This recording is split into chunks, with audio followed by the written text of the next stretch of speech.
सौ बात की एक बात यह कि पता चल गया ना कि सरकारी अधिकारियों का दहेज का रेट क्यों हाई रहता है। देख लीजिए, सत्ताधारी पार्टी की पार्षद उनकी खाली कुर्सी की आरती उतार रही हैं यूपी में, और बिहार में तो मुख्यमंत्री भी हाथ जोड़े खड़े हैं अधिकारियों के सामने। वो मुख्यमंत्री जिनकी वजह से केंद्र में सरकार बनी, वो मुख्यमंत्री जिनके सहारे पूरे देश की सरकार टिकी हुई है, वो अधिकारियों के सामने हाथ जोड़े खड़े हैं। इतना ताकतवर नेता असहाय तो नहीं हो सकता। योगी सरकार में जहां हर बात पर बुलडोजर चल जाता है, वहीं पार्षद काम न होने पर आरती उतार रही हैं। अधिकारियों के घरों पर भी बुलडोजर चला दो ना अगर काम नहीं कर रहे तो। नेता लोग शर्मिंदा कर रहे हैं अधिकारियों को कि काम करो भाई लोगों, नहीं तो जनता नेताओं से सवाल करेगी। मतलब नेताओं को भी अपनी कुर्सी जाने का डर है, लेकिन अधिकारियों को कोई डर नहीं। असल सरकार तो यही अधिकारी लोग हैं। नेता तो टेम्पररी आते हैं 5-5 साल के ठेके पर, अधिकारी वही बने रहते हैं और निश्चिंत रहते हैं, क्योंकि उनको तो किसी को जवाब नहीं देना। सीएम ने विनती करके साफ ही कर दिया कि वो इनको निकाल तो सकते नहीं है। प्राइवेट नौकरी में काम ना होने पर नौकरी जाने का खतरा रहता है, नेताओं को कुर्सी जाने का खतरा रहता है, लेकिन सरकारी अधिकारी की नौकरी कहीं नहीं जाती। ट्रांसफर हो जाएंगे ज्यादा से ज्यादा, बस। सस्पेंड होने की भी कहानी ऐसी है कि वैसा कोई डर जैसा प्राइवेट नौकरी में होता वैसा नहीं है। नौकरी चली गई ऐसा सुना है कभी सरकारी नौकरी में आपने? निकाल दिया काम से, ऐसा होता है? ये नेता लोग कह तो देते हैं कि सख्त से सख्त कार्रवाई करेंगे, बख्शेंगे नहीं, वगैरह वगैरह। अरे बख्शोगे तो तब ना जब पकड़ोगे।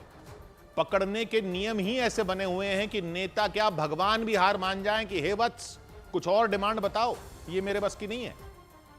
पहले तो करनी पड़ती है शुरुआती जांच, फिर देना होता है कारण बताओ नोटिस, फिर कर सकते हो सस्पेंड, फिर सुनना पड़ता है अधिकारी का पक्ष, फिर फैसला करना होता है कि पूरी इंक्वायरी बैठा सकते हैं या नहीं, फिर पूरी इंक्वायरी होती है और साक्ष्य जुटाने होते हैं, उसमें होती है सुनवाई और कई सुनवाइयां, ये पक्ष वो पक्ष, ये दलील वो दलील। अधिकारी को अपने बचाव में चीजें रखने का देना होता है मौका, फिर रिपोर्ट बनानी होती है, फिर वो रिपोर्ट उसी अधिकारी को देनी होती है, फिर रिपोर्ट उसी अधिकारी का जवाब सुनना होता है, फिर सजा का फैसला लेना पड़ता है कि क्या सजा दी जाएगी। ना अभी खत्म नहीं हुआ।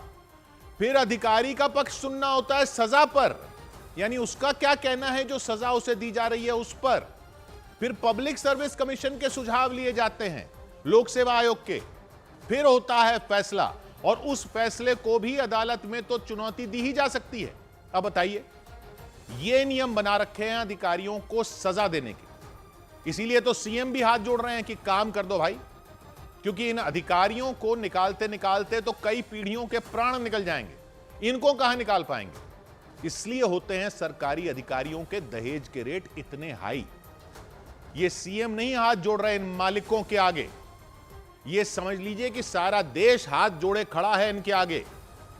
एक बार ये सारी पार्टियों के नेता लोग मिल जाएं और बाकी सारे कानूनों से पहले मिलकर काम न करने वाले अधिकारियों को नौकरी से निकालने के नियम बदल दें, तब देखिए कैसे काम होते हैं। इनको ट्रांसफर करने से इनको कोई फर्क ही नहीं पड़ रहा। सड़कें धंस रही हैं, पुल गिर रहे हैं, पेपर लीक हो रहे हैं, पूरा सिस्टम चरमरा रहा है, लेकिन ये बने हुए हैं अपनी जगहों पर। इनके हाथ जोड़कर पैर पड़कर इनको शर्मिंदा करने से कुछ नहीं होगा। ये शर्मिंदा नहीं हो रहे, आप जनता को शर्मिंदा कर रहे हो ये करके।